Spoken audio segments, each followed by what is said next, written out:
하나님의 말씀 봅니다. 베드로전서 4장 1절에서 3절입니다. 베드로전서 4장 1절에서 3절. 같이 읽을까요? 그리스도께서 이미 육체의 고난을 받으셨으니 너희도 같은 마음으로 갑옷을 삼으라. 이는 육체의 고난을 받은 자는 죄를 그쳤음이니 그 후로는 다시 사람의 정욕을 따르지 않고 하나님의 뜻을 따라 육체의 남은 때를 살게 하려 함이니라. 너희가 음란과 정욕과 술취함과 방탕과 향락과 무법한 우상 숭배를 하여 이방인의 뜻을 따라 행한 것은 지나간 때로 족하도다. 아멘. 예수님의 고난은 우리에게 닥치는 고난에 대한 모델로 제시해 주고 있습니다. 우리가 예수를 믿음으로 하나님의 자녀가 되었다 하더라도 고난은 비껴가지 않습니다. 천국 가기까지 이 세상에서는 고난의 삶을 살아갈 수밖에 없어요. 모든 인생이 그렇지만 성도들도 마찬가지예요. 고난의 면제 대상은 단 한 사람도 없습니다. 그러면 신앙의 유익이 뭐냐고 반문할 사람도 있겠지만 그 신앙 때문에 고난을 이기고 유익을 얻을 수 있는 겁니다. 고난은 양면성을 가지고 있습니다. 마치 파도와도 같아요. 어떤 사람은 파도 타기를 합니다. 어떤 사람은 파도에 빠져 죽습니다. 마찬가지로 어떤 사람은 고난이 올 때 원망하고 불평하고 심지어 범죄합니다. 고난에 실패합니다. 반면에 어떤 사람은 고난을 통해서 오히려 아름다운 모습으로 변하게 합니다. 고난을 축복으로 바꿔가는 경우죠. 어떻게 동일한 상황 속에서 이런 정반대의 결과가 나올 수 있습니까? 그것은 전적으로 고난을 대하는 우리 자신의 태도에 달려 있다는 거예요. 그러면 과연 우리가 어떻게 해야 고난의 파도 타기를 할 수 있을까요? 베드로는 고난을 이기는 원칙을 이야기하는데 그 원칙은 한번 따라서 해주시오. 고난의 갑옷을 입으라. 그리스도께서 이미 육체의 고난을 받으셨으니 너희도 같은 마음으로 갑옷을 입으라. 예수님이 우리에게 앞서 십자가의 고난을 당하셨어요. 그때 예수님의 심정은 어떠했을까요? 그 마음을 같이 품으라라고 이야기해요.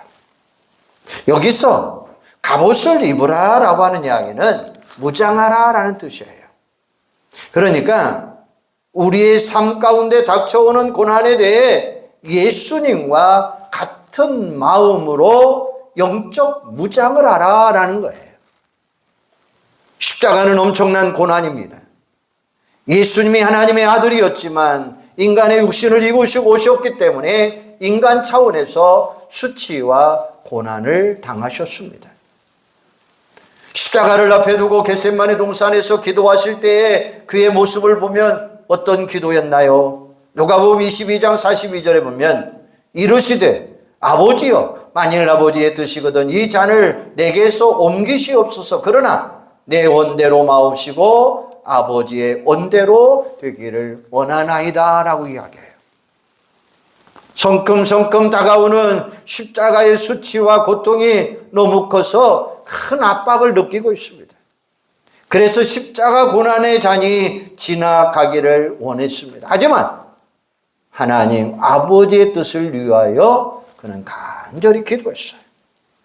얼마나 치열하게 기도했는지 누가복음 22장 44절에 보면 예수께서 힘쓰고 애써 더욱 간절히 기도하시니 땀이 땅에 떨어지는 빗방울 같이 되었더라라고 이야기해요. 사람의 극도의 스트레스를 받으면 실핏줄이 터져서 땀샘을 통해 피가 나온다는 거예요. 바로 그런 상태까지를 묘사한 것입니다. 이 기록은 마태복음이나 마가복음에는 없어요. 아마 누가복음의 기록자인 누가는 의사였기 때문에 이 모습을 세밀하고도 아름답게 정말로 묘사한 것입니다. 그러니까 예수님이 얼마나 영적으로 그리고 육체적으로 고통스러웠는지 우리가 한번 상상해 볼 수가 있는 거예요. 예수님이 이처럼 처참하게 고통을 당하신 이유가 뭡니까? 그것은 한마디로 말해서 대속의 고통입니다. 우리 한 사람 한 사람의 죄로 인하여 당할 고통과 죽음을 우리 예수님이 대신 당하셨던 거예요. 겟세마네 동산에서 긴장과 불안 그리고 고통은 우리가 죽음 앞에 당할 수밖에 없는 것들입니다.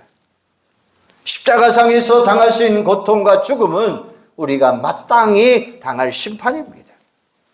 그런데 우리에게 그것을 의문케 하시려고 우리를 그 고통과 죽음으로부터 구원해 주시려고 우리를 대신해서 우리 주님이 당하신 것입니다. 그분이 십자가의 고통을 피할 생각을 했다면 얼마든지 피하실 수 있습니다. 가룟 유다가 겟세마네 동산으로 올라갈 것을 뻔한데 굳이 그 곳에 가신 것을 보면 자진해서 가신 게 분명하잖아요. 십자가를 향해 뚜벅뚜벅 걸어가시는 예수님. 하지만 너무나 고통스러웠기에 하나님께 쓴 잔을 피할 수 있게 해달라고 간청하시는 모습. 그러면서도 오직 아버지의 뜻대로 되기를 원합니다 라고 이야기해요. 결국 하나님 아버지의 뜻대로 순종하여 대속의 십자가를 지셨습니다. 이것은 이사야 53장 5절에 보면 그가 찔림은 우리의 허물로 인함이요 그가 상함은 우리의 죄악을 인함이라. 그가 징계를 받음으로 우리가 평안을 누리고 그가 채찍에 맞음으로 우리가 나음을 입었도다라고 말씀해요. 이와 같이 우리를 위해 고난을 당하신 예수님의 마음을 깊이 생각하며 영적으로 무장할 때 우리는 비로소 어떤 고난을 극복하며 승리할 줄로 믿습니다. 그래서 베드로는 고난의 갑옷을 입으라라고 이야기한 거예요. 그러면 구체적으로 고난의 갑옷을 입고 영적 무장을 하면 어떻게 살아갈 수 있을까요? 베드로는 두 가지를 제시해 주고 있어요. 하나는 우리는 고난의 갑옷을 입고 죄를 이기고 연단을 받아야 합니다. 고난을 받을 때 그 기회에 연단을 받을 수 있습니다. 오늘 본문 1절 하반절에 보면 이는 육체의 고난을 받은 자는 죄를 그쳤음이니라고 이야기해요. 예수님의 고난은 우리의 죄를 대속하신 것입니다.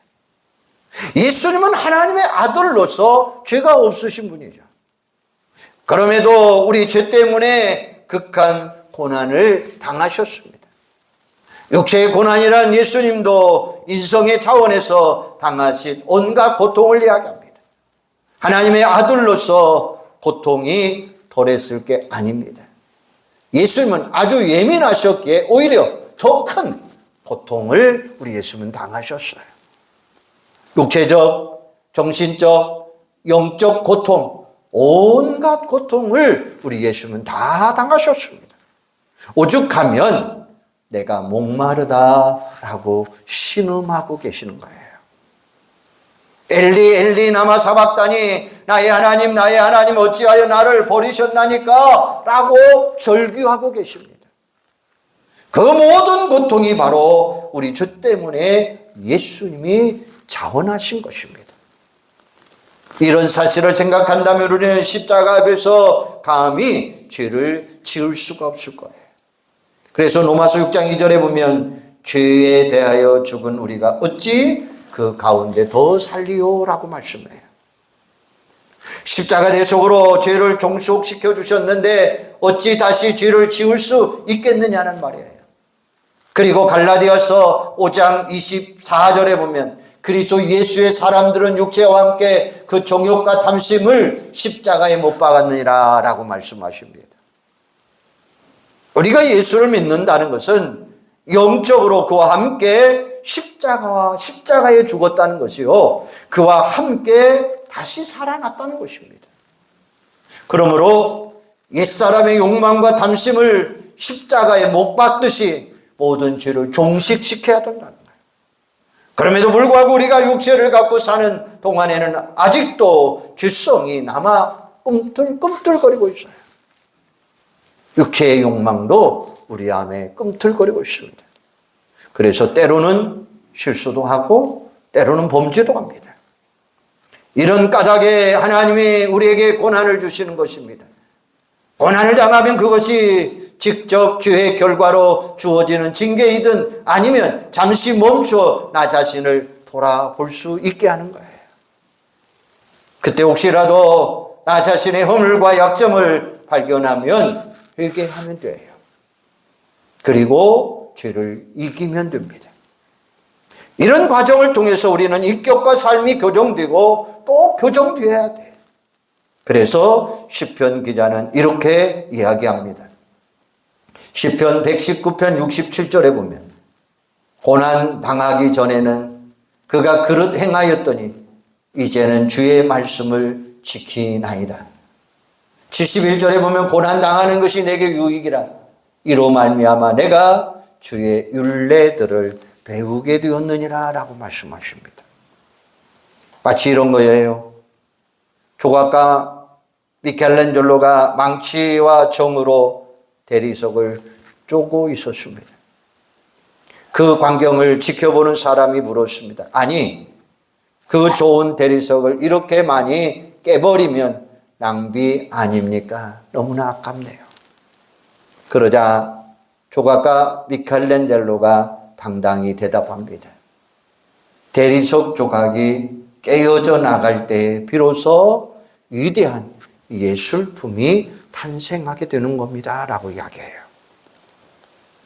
조각가의 마음속에 있는 위대한 예술품과 비교해서 불필요한 모든 부분은 과감하게 깨버려야 된다라고 하는 사실이에요. 이게 바로 하나님이 우리 인생을 다루시는 방법입니다. 구약 인물 가운데 야곱을 보면 그의 이름의 뜻이 무엇입니까? 발 뒤꿈치를 잡은 자 혹은 속이는 자입니다.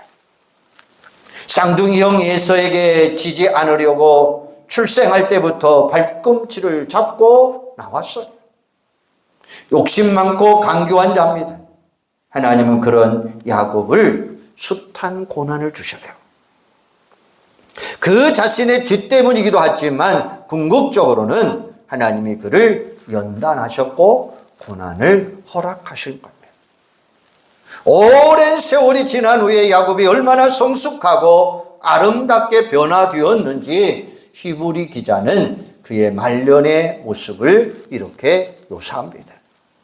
히브리 11장 21절에 보면 믿음으로 야곱은 죽을 때에 요셉의 각 아들들에게 축복하고 그 지팡이를 머리에 의지하여 경배하였으며 라고 이야기해요. 임종 직전에 요셉의 두 아들에게 그리고 12아들에게 각각 축복해 주고 하나님께 경배하며 평안히 천국에 들어갑니다. 그렇게 거칠고 간교했던 야곱의 모습은 더 이상 보이지 아니하고 거룩한 성자의 모습만 보여요.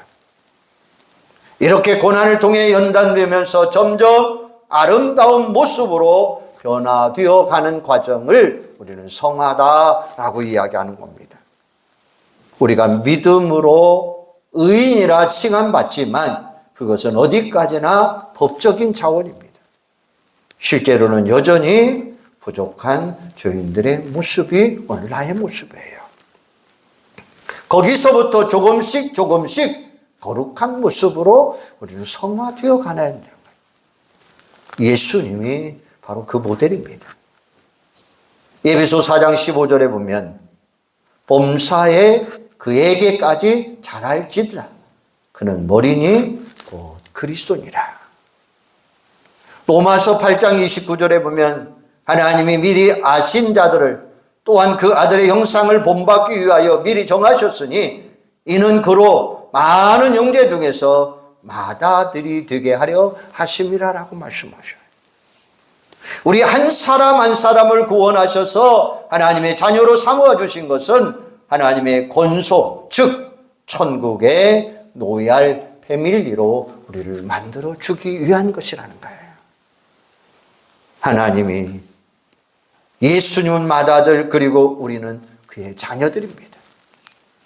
예수님이 맏형님으로 우리의 모델이 되어주셨고, 그러므로 이제 고난이 닥치면 먼저 나 자신을 돌아보며 깨닫고 깎아내야 할 부분이 무엇인가를 잘 살펴서 정말로 깎아내릴 분 다 깎아내리고, 그 깎아내리는 것을 통해서 하나님의 큰 축복이 임하게 될 줄로 믿습니다. 미국의 수영 환제 마이클 프레드 펄프스 2세라고 하는 사람이 있습니다. 그는 수영 선수입니다. 올림픽 통산 28개를 메달로 딴 대선수입니다. 고대 올림픽 이후 지금까지 올림픽 역사상 최고로 많은 메달을 딴 사람이 바로 이 펄프스입니다. 그런데 그에게는 언제나 그늘이 있었습니다. 겉으로 보기에는 성공하고 화려했습니다. 그러나 정작 본인은 만족하지 못했고 우울증에 시달렸고 마약도 하게 되었어요.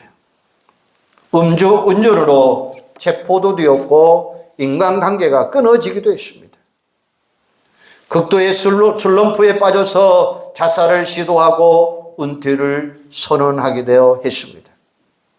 그러면 그러던 중에 조리준하의 심리치료학, 바로 매도우주라고 하는 것을 그가 찾게 됩니다. 그리고 그의 병이 회복됩니다. 결정적인 계기는 그곳에서 닉 윌런 목사님의 베스트셀러였던 목적이 이끄는 삶을 그가 읽게 됩니다. 그는 책을 통해서 감동을 받게 되었고 기쁨을 이기지 못해 동료 환자들에게 그 책을 읽어주기까지 합니다. 그래서 주위 사람들에게 이 펄프스를 마이크 목사님이라고 하는 별명을 갖게 됩니다. 그리고 나서 선수로 복귀해서 2016년 브라질 라우올림픽에서 금메달 5개와 은메달 1개를 획득하게 됩니다. 겉으로 보면 예전에도 거둔 성적이었기에 별거 아닌 것 같지만 그는 이미 새 사람으로 감사하는 자, 자신감이 넘치는 사람이 되었습니다. 그 후에는 유소년 선수들에게 수영을 지도하는 봉사자가 되었고 그리스도인으로서 섬김을 실천하는 행복한 삶을 살게 됩니다.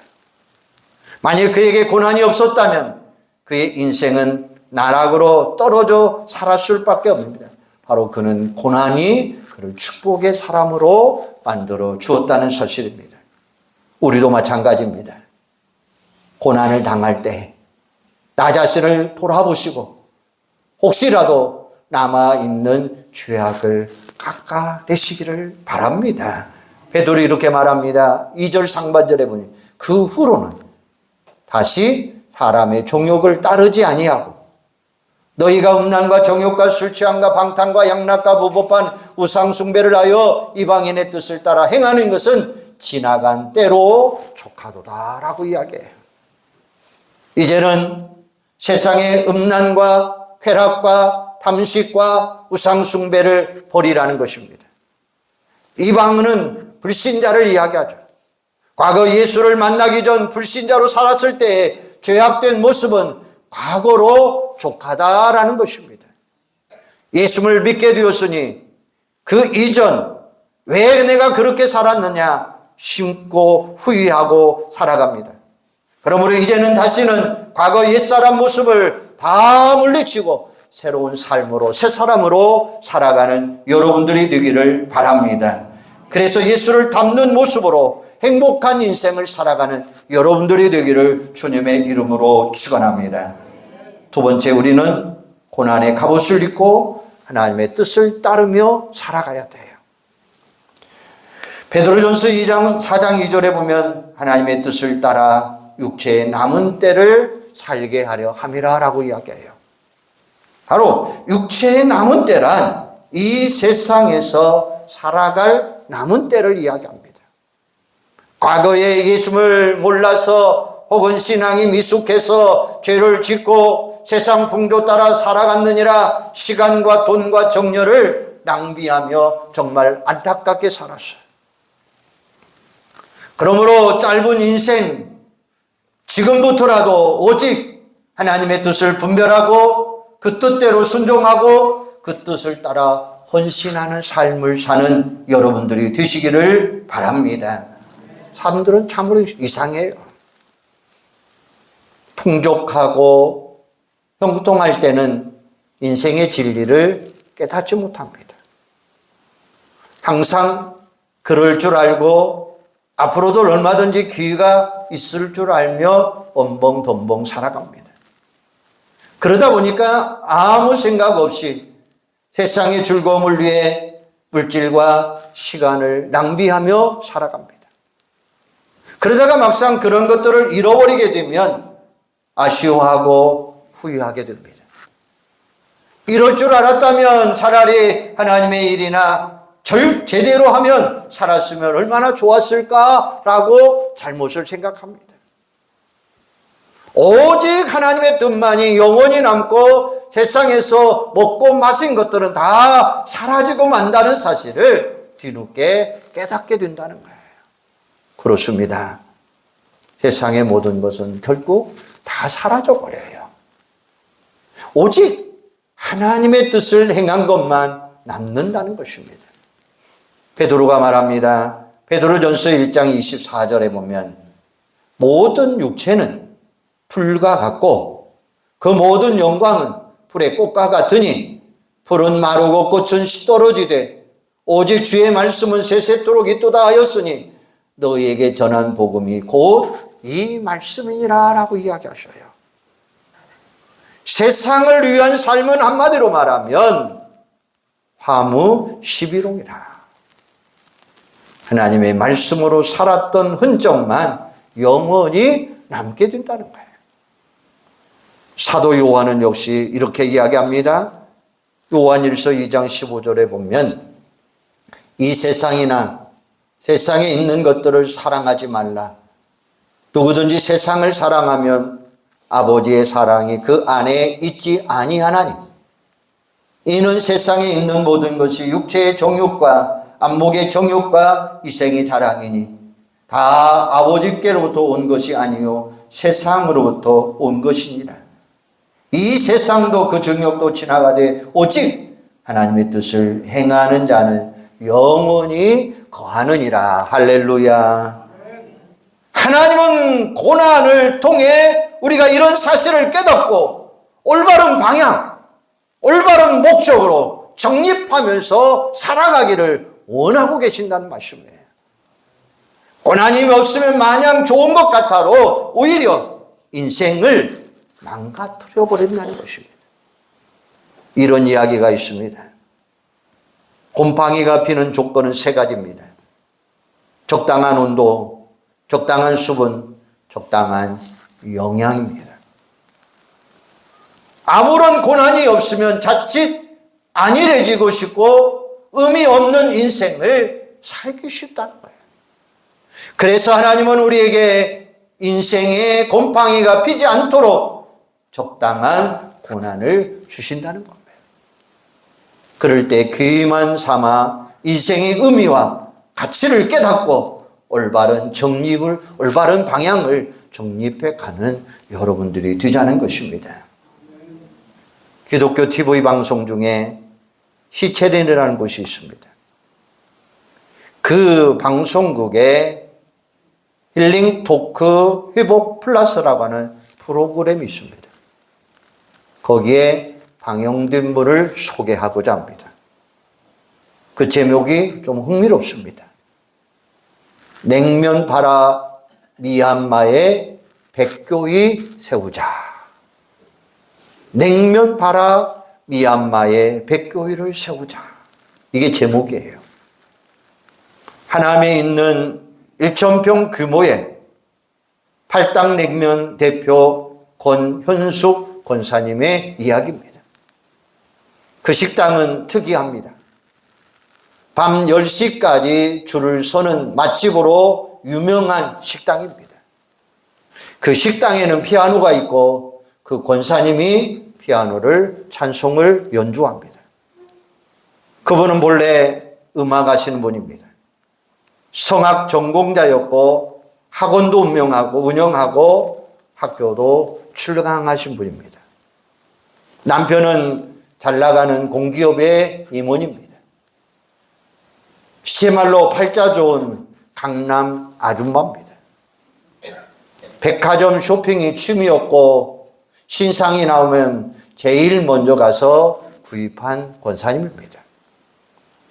교회 성가대에서 유행을 선도하는 그런 분위기를 그가 흘렸고 성가 대정이 속상해할 정도로 세상 것에 취해 있는 권사님이었습니다. 그러던 어느 날 문득 이래서는 안 되겠다 싶어서 40일 새벽 기도일을 호박 작정을 하고 기도하기 시작을 했습니다. 어느 날 어처구니 없게도 남편이 갑자기 실직을 합니다. 하나님이 미리 영적으로 준비시켜 고난을 극복하게 하신 것입니다. 이럴 때부터 냉면을 좋아했던 그녀는 냉면집을 열게 됩니다. 고급스러우면서도 값싸게 하는 전략을 갖게 되었어요. 그리고 이제는 하나님의 뜻대로 살겠습니다라고 결단을 합니다. 하나님이 제일 기뻐하는 선교를 목표로 세웠습니다. 그러던 6개월 동안 손님은 하나도 없었습니다. 하지만 장사가 안 되면 하나님은 손해입니다라고 늘 생각하면서 당당하게 나갔습니다. 그 후로부터 손님들이 몰려오기 시작을 했고 밤 10시까지 줄을 서는 소문난 맛집이 되었습니다. 열심히 장사하고 열심히 벌어서 열심히 선교하게 된 것입니다. 지금까지 미얀마에 20개 넘는 교회당을 건축했고 신학교를 세워서 현지 목회자를 양성하고 있다는 거예요. 라오스까지 선교 지경을 넓혀서 특별히 미얀마에는 교회당 100개를 건축하는 목표를 세우고 지금도 나가고 있다는 것입니다. 고난을 통해서 인생의 방향이 그의 삶이 완전히 달라지게 된 거죠. 이런 말씀을 들으면 고난이 와도 걱정이 없겠구나라고 싶을 겁니다. 예수님의 십자가 고난을 생각하며 고난의 갑옷을 입으면 우리도 얼마든지 당당하게 나가는 줄로 믿습니다. 어느 선교사님의 손자 이야기입니다. 유치원에 다니는데 아빠는 국제학교 교사이고 드럼을 잘 칩니다. 그 아이는 아빠가 큰 소리로 드럼 치는 것을 듣고 보면서 자랐습니다. 어느 날 유치원에 갔는데 갑자기 천둥이 칩니다. 다른 아이들은 깜짝 놀라 어쩔 줄 몰랐습니다. 그때 그 아이가 이렇게 말합니다. 얘들아, 무서워하지 마.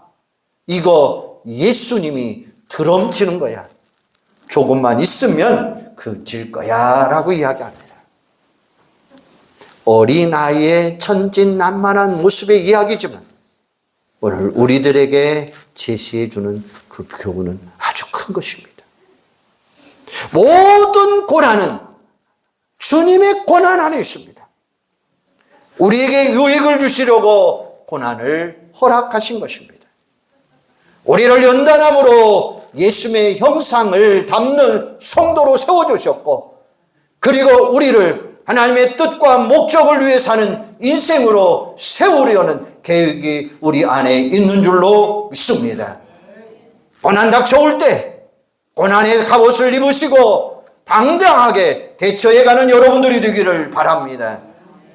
자신을 돌아보시고 주님께 합당치 않는 모습을 깎아내버리시고 주님의 뜻을 위해 어떻게 살아가야 될지 생각하시고 결단해 나가시기를 바랍니다.